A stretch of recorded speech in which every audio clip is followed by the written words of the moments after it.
ओम घृणी सूर्याय नमः। आप सभी का हमारे YouTube चैनल पर हार्दिक स्वागत है। भगवान सूर्य नारायण सदा आप सभी को मान सम्मान और सुख समृद्धि प्रदान करें।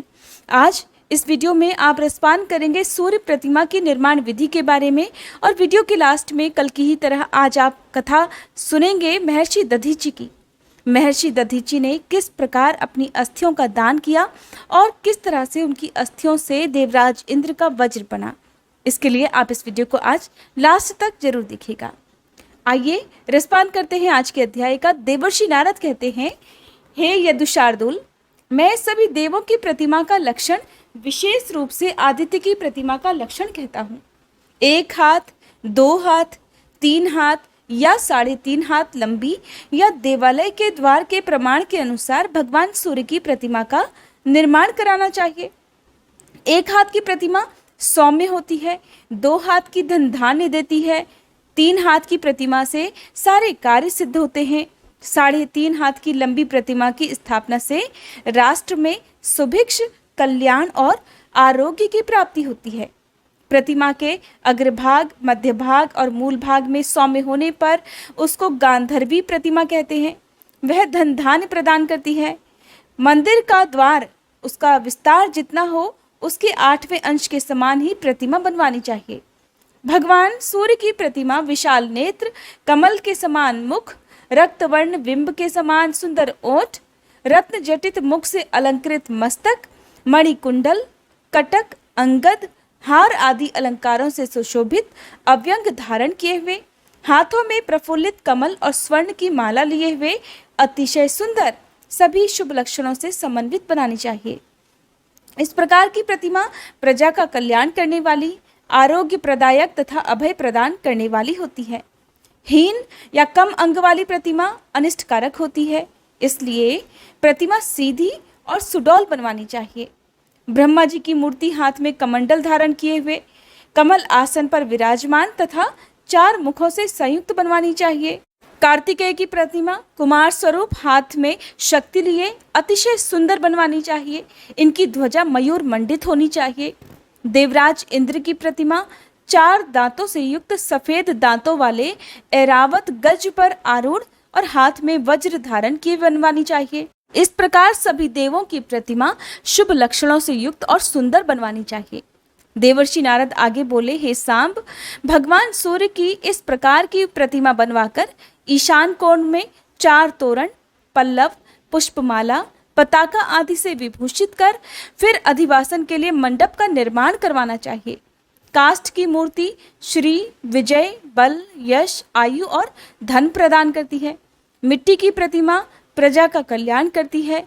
मणिमयी प्रतिमा कल्याण और सुभिक्ष प्रदान करती है। स्वर्ण की प्रतिमा पुष्टि, चांदी की मूर्ति कीर्ति, ताम्र की मूर्ति प्रजावृद्धि तथा पाषाण प्रतिमा विपुल भूमि लाभ कराती है। लोहे, शीशे और रागे की मूर्तियां अनिष्ट करने वाली होती हैं, इसलिए इन धातुओं की प्रतिमा सूर्य मंदिर के लिए कभी नहीं बनवानी चाहिए। सांब ने पूछा, हे नारद जी, भगवान सूर्य सर्वदेवमय कहे गए हैं, ये उनका सर्वदेवमय तत्व क्या है, कैसा है, उसे भी कृपा कर बतलाइए। तो देवर्षि नारद कहने लगे, सांब, तुमने बड़ी उत्तम बात पूछी है। अब मैं ये सब भी बता रहा हूँ, इसे भी ध्यानपूर्वक सुनो। भगवान सूर्य सर्वदेवमय है। उनके नेत्रों में बुध और सोम, ललाट पर भगवान शिव, सिर में ब्रह्मा जी, कपाल में बृहस्पति, कंठ में 11 रुद्र, दांतों में नक्षत्र और ग्रहों का निवास है। ओष्ठों में धर्म और अधर्म, जिह्वा में सर्वशास्त्रमयी महादेवी सरस्वती विराजमान है। कणों में दिशाएं और विदिशाएं, तालु देश में ब्रह्मा और देवराज इंद्र स्थित है। इसी प्रकार भूमध्य में 12 आदित्य, रोमकूपों में सभी ऋषिगण और पेट में समुद्र, हृदय में यक्ष, किन्नर, गंधर्व, पिशाच, दानव और राक्षस गण विराजमान है। भुजाओं में नदियां, कक्षों में वृक्ष, पीठ के मध्य में मेरु, दोनों स्तनों के बीच में मंगल और नाभि मंडल में धर्मराज का निवास है। कटी प्रदेश में पृथ्वी आदि, लिंग में सृष्टि, जानुओं में अश्विनी कुमार, उर्वों में पर्वत, नखों के मध्य 7 पाताल, चरणों के बीच में वन और समुद्र सहित भूमंडल तथा दंतांतरों में कालाग्नि रुद्र स्थित हैं। इस प्रकार भगवान सूर्य सर्वदेवमय और सभी देवताओं की आत्मा हैं। जैसे वायु से ये सारा संसार व्याप्त है, वैसे ही चराचर जगत इनसे परिव्याप्त है, क्योंकि वायु भी भगवान सूर्य के प्रत्येक अंगों में ही स्थित रहता है। ऐसे ये भगवान सूर्य संपूर्ण प्राणियों पर अनुग्रह करने के लिए निरंतर तत्पर रहते हैं। देवर्षि नारद बोले, सांब, अब मैं अधिवासन विधि कहता हूँ, सुनो। पवित्र भूमि को लीपकर 5 रंगों से चतुरत्न सुंदर मंडल की रचना करें। पताका, ध्वज, तोरण, छत्र, पुष्पमाला आदि से उसे अलंकृत कर मंडल में कुशा बिछाएं और सूर्यदेव की मूर्ति की स्थापना करें। भगवान सूर्य का आह्वान कर उन्हें अर्घ दें। मधुपर्क तथा वस्त्र, यज्ञोपवीत आदि से पूजन करें और अव्यंग अर्पण करें। जिस प्रकार देवताओं को पवित्रक अर्पण किया जाता है, वैसे ही हर वर्ष सावन मास में नवीन अव्यंग की रचना कर सूर्य नारायण को समर्पित करना चाहिए। इनका यह पवित्रक है। नवीन अव्यंग के समर्पण के समय ब्राह्मणों को भोजन कराएं। भगवान की प्रतिमा को सुगंधित द्रव्यों से उपलिप्त कर पुष्पमाला अर्पित करें और धूप आदि दिखाएं। नमः शंभवाय, इस मंत्र से भगवान की प्रतिमा को शैया के ऊपर शयन कराएं। संपूर्ण कामनाओं की पूर्ति के लिए इस प्रकार 5 दिन, 3 दिन अथवा एक ही रात्रि प्रतिमा का अधिवासन करें। देवालय के ईशान कोण में उत्तम स्थान के मध्य में कुशा बिछाकर वहां शुक्ल वस्त्रों से सुसज्जित शैया रखें और फिर सिरहाना पूर्वमुख रखा जाए। उसी शैया पर भगवान सूर्य की प्रतिमा को शयन कराएं। उनके दाहिने भाग में निक्षुभा, वाम भाग में रागी और चरणों के पास दंडनायक तथा पिंगल को स्थापित करें। उस रात्रि में सूर्य नारायण के समीप जागरण करें। बंदी चरण से स्तुति, नृत्य, गीत आदि उत्सव कराएं। प्रभात होते ही ऋग्वेद के विधान से प्रतिमा का उद्बोधन करें और स्वस्ति वाचन पूर्वक भगवान की पूजा कर ब्राह्मण तथा भोजकों को हविष्य पात्र भोजन कराएं और उन्हें दक्षिणा देकर प्रसन्न करें। अनंतर मंदिर के गर्भगृह में पिंडिका के ऊपर 7 अश्वों से युक्त स्वर्ण का रथ स्थापित कर सूर्य नारायण को अर्घ देकर मंगल वाद्यों के साथ जलधारा गिराएं। फिर उत्तम मुहूर्त और स्थिर लगन में प्रतिमा की स्थापना करें। प्रतिमा का मुख नीचे, ऊपर या अगल बगल तिरछा न हो, बल्कि सीधा और एक सा रहे। भगवान सूर्य की प्रतिमा के दक्षिण भाग में और वाम भाग में क्रमशः निक्षुभा और रागी की प्रतिमा स्थापित करें। फिर मोदक, पायस, कुशर आदि से इंद्रादि 10 दिक्पालों का आह्वान और पूजन कर उन्हें बलि समर्पित करें। इसके बाद स्तुतियों और विविध उपचारों से सूर्य नारायण भगवान का पूजन कर ब्राह्मणों और भोजकों को भोजन कराएं और उन्हें दान दक्षिणा दें। इस प्रकार भक्तों द्वारा भक्तिपूर्वक प्रतिमा की स्थापना किए जाने पर वह उनकी सभी प्रकार कल्याण, मंगल और सुख समृद्धि की वृद्धि करती है और उसमें भगवान सूर्य का नित्य सानिध्य रहता है।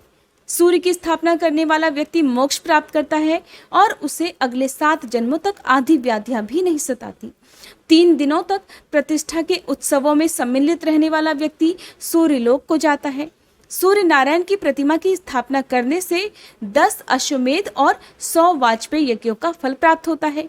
मंदिर की ईंट जब तक चूर्ण नहीं हो जाती, तब तक मंदिर बनवाने वाला पुरुष स्वर्ग सुख भोगता है। सूर्य मंदिर के जीर्णोद्धार करने का पुण्य इससे भी अधिक है। जो पुरुष मंदिर का निर्माण कराकर प्राणियों की सृष्टि, स्थिति और प्रलय के हेतुभूत सूर्यश्रेष्ठ भगवान सूर्य की प्रतिमा स्थापित करता है, वह संसार के सभी सुखों को भोगकर 100 कल्पों तक सूर्यलोक में निवास करता है। मंदिर में इतिहास पुराण का भी पाठ करना चाहिए। इस प्रकार अन्य देवताओं की प्रतिमाओं का शस्याधिवास तथा उद्बोधन करें और शुभ मुहूर्त में उन प्रतिमाओं को यथास्थान पिंडिका पर स्थापित करके पूजन करना चाहिए। आज का अध्याय समाप्त हुआ। इसके आगे का वृत्तांत आप अगले अध्याय में सुनिएगा। अब सुनिए महर्षि दधीची की कहानी। संसार में हर प्राणी अपने अपने लिए जीते हैं, सभी अपना भला चाहते हैं, लेकिन कुछ प्राणी, कुछ मनुष्य ऐसे भी होते हैं जो परोपकार करने के लिए अपने हितों का और अपने प्राणों का भी बलिदान दे देते हैं।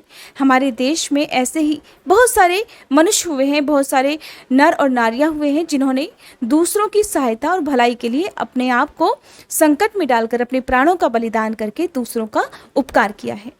ऐसे ही महान परोपकारी पुरुषों में महर्षि दधीची का नाम बड़े आदर और सम्मान के साथ लिया जाता है। महर्षि दधीची बहुत बड़े ज्ञानी थे। उनकी बुद्धिमानी, उनकी विद्वता की प्रसिद्धि देश के कोने कोने तक फैली हुई थी। दूर दूर से विद्यार्थी उनके यहाँ विद्या अध्ययन के लिए आते थे। वे सज्जन और दयालु और उदार थे और सभी से बहुत प्रेम करते थे। महर्षि दधीची नैमिषारण्य सीतापुर उत्तर प्रदेश के घने जंगलों के बीच में आश्रम बनाकर रहा करते थे। उन्हीं दिनों देवताओं और असुरों में युद्ध छिड़ गया। देवता धर्म का राज्य बनाए रखने का प्रयास कर रहे थे, जिससे लोगों की भलाई और हित होता रहे, जबकि असुरों के कार्य और व्यवहार बिल्कुल भी ठीक नहीं थे। वे पापाचारी थे, दुरात्मा थे, लोगों को तरह तरह से सताया करते थे। अपना प्रभुत्व स्थापित करने के लिए देवताओं से वे युद्ध कर रहे थे और देवताओं को इससे बड़ी चिंता हुई। देवताओं के हार जाने का अर्थ था असुरों का राज स्थापित हो जाना। ये पूरी शक्ति से लड़ाई लड़ रहे थे। बहुत दिनों से ये युद्ध चल रहा था और देवताओं ने भी असुरों को हराने के बहुत प्रयास किए, किंतु वे सफल नहीं हो पाए। तब हताश और निराश होकर देवतागण अपने राजा देवराज इंद्र के पास गए और कहने लगे, हे राजन, हमें तो इस युद्ध में सफलता के कोई आसार नहीं दिखाई दे रहे। क्यों ना इस विषय में श्री ब्रह्मा जी से ही कोई उपाय पूछा जाए। देवराज इंद्र की सलाह मानकर ब्रह्मा जी के पास वे सभी गए। देवराज इंद्र ने उन्हें इस चिंता से अवगत कराया। देवराज इंद्र की समस्या सुनकर ब्रह्मा जी कहने लगे, हे देवराज, त्याग में इतनी शक्ति होती है कि उसके बल पर किसी भी असंभव कार्य को संभव बनाया जा सकता है। लेकिन दुख है कि इस समय आप में से कोई भी इस मार्ग पर नहीं चल रहा। ब्रह्मा जी की बातें सुनकर देवराज इंद्र फिर से चिंता में पड़ गए। हाथ जोड़कर श्री ब्रह्मा जी से विनती करने लगे, कहने लगे, हे प्रभु, फिर क्या होगा? हे श्रीमान, हे ब्रह्मा जी, क्या ये सृष्टि असुरों के हाथ चली जाएगी? अगर ऐसा हुआ तब तो बड़ा अनर्थ हो जाएगा ब्रह्मा जी। देवराज इंद्र की समस्या और चिंता को देखकर ब्रह्मा जी कहने लगे, देवराज, आप निराश मत हो। असुरों पर विजय पाने का एक उपाय है। यदि आप प्रयास करें तो निश्चय ही देवताओं की जीत होगी। तब देवराज इंद्र ने प्रसन्न होते हुए श्री ब्रह्मा जी से पूछा, हे ब्रह्मा जी, शीघ्र ही वह उपाय बताइए, हम हर संभव प्रयास करेंगे। तब ब्रह्मा जी ने उन्हें बताया कि नैमिषारण्य वन में एक महान तपस्वी तपस्या कर रहे हैं और उनका नाम दधीची है। उन्होंने तपस्या और साधना के बल पर अपने अंदर अपार शक्ति एकत्रित कर ली है। अगर उनकी अस्थियों से बने अस्त्रों का प्रयोग आप लोग युद्ध में करें तो असुर निश्चित ही परास्त हो जाएंगे। देवराज इंद्र ने कहा, ब्रह्मा जी, किंतु वे तो जीवित हैं, उनकी अस्थियां भला हमें कैसे मिल सकती हैं? ब्रह्मा जी कहने लगे, मेरे पास जो उपाय था देवराज, मैंने आपको बता दिया। शेष समस्याओं का समाधान स्वयं महर्षि दधीची ही कर सकते हैं। महर्षि दधीची को इस युद्ध की जानकारी थी। वे चाहते थे कि युद्ध शांत हो जाए। सदा शांति चाहने वाले आश्रमवासी हमेशा हर लड़ाई झगड़े से दुखी ही होते हैं। उन्हें भी आश्चर्य होता था कि क्यों देवता और असुर एक दूसरे से युद्ध कर रहे हैं। महर्षि दधीची को ये चिंता थी कि असुरों के जीतने से अत्याचार और अनीति का बोलबाला हो जाएगा। देवराज इंद्र तपस्या करते हुए महर्षि दधीची के आश्रम में पहुंचे, जहां पर वे तपस्या में लीन थे। महर्षि उस समय ध्यान अवस्था में थी, तो देवराज इंद्र उनके सामने हाथ जोड़कर एक याचक की मुद्रा में खड़े हो गए। ध्यान भंग होने पर देवराज ने महर्षि को प्रणाम किया। तब महर्षि ने देवराज इंद्र को बैठने के लिए कहा, फिर उनसे पूछा, कहिए देवराज, कैसे आना हुआ? देवराज इंद्र कहने लगे, महर्षि, क्षमा कीजिए, मैंने आपके ध्यान में बाधा पहुंचाई। महर्षि, आपको ज्ञात होगा, इस समय देवताओं पर असुरों ने चढ़ाई की हुई है और वे तरह तरह के अत्याचार कर रहे हैं। उनका सेनापति वृत्तासुर बहुत ही क्रूर और अत्याचारी है, उसे देवतागण हार रहे हैं। महर्षि दधीची कहने लगे, देवराज, मेरी भी चिंता का यही विषय है। आप इस विषय में श्री ब्रह्मा जी से बात क्यों नहीं करते? तो देवराज इंद्र कहने लगे, हे महर्षि, मैं उनसे भी बात कर चुका हूँ, उन्होंने उपाय भी बताया है, किंतु क्या देवराज, आप रुक क्यों गए? साफ साफ बताइए। अगर मेरे प्राणों की भी आवश्यकता होगी तो भी मैं सहर्ष तैयार हूँ, बस विजय देवताओं की ही होनी चाहिए। महर्षि ने जब ये कहा तो देवराज इंद्र को कुछ साहस हुआ।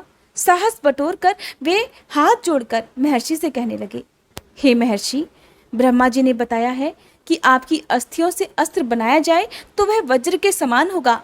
वृत्तासुर को मारने हेतु ऐसे ही वज्रास्त्र की आवश्यकता है। देवराज की बात सुनते ही महर्षि दधीची का चेहरा कांतिमय हो उठा।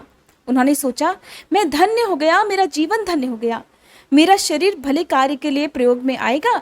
ये सोचकर उनका रोम रोम खिल उठा। बड़ी प्रसन्नता के साथ महर्षि दधीची बोले, देवराज, आपकी ये इच्छा अवश्य पूरी होगी। मेरे लिए इससे ज्यादा गौरव की बात भला और क्या हो सकती है? आप निश्चय ही मेरी अस्थियों से वज्र बनवाएं और असुरों का विनाश कर चारों ओर सुख शांति की स्थापना करें। तब दधीची ने भय और चिंता से मुक्त होकर अपने नेत्र बंद कर लिए। उन्होंने योग बल से अपने प्राणों को अपने शरीर से अलग कर दिया। उनका शरीर निर्जीव हो गया। तब देवराज इंद्र बड़े आदर से उनके मृत शरीर को प्रणाम कर अपने साथ ले आए। महर्षि की अस्थियों से वज्र बना, जिसके प्रहार से वृत्तासुर मारा गया। असुर पराजित हुए और देवताओं की इस युद्ध में जीत हुई। महर्षि दधीची को उनके इस महान त्याग के लिए आज भी हम सब लोग बड़ी श्रद्धा से याद करते हैं। और नैमिषारण्य में तो हर वर्ष फागुन महीने में उनकी स्मृति में, उनकी याद में विशाल मेले का आयोजन भी होता है। और ये मेला महर्षि के त्याग और मानव सेवा के भावों की याद भी दिलाता है। ऐसे थे महान तपस्वी और महान परोपकारी महर्षि दधीची। ये थी उनकी कथा। उम्मीद करती हूँ ये वीडियो आपको पसंद आई होगी। वीडियो अगर अच्छी लगी हो तो प्लीज़ वीडियो को लाइक करना मत भूलिएगा।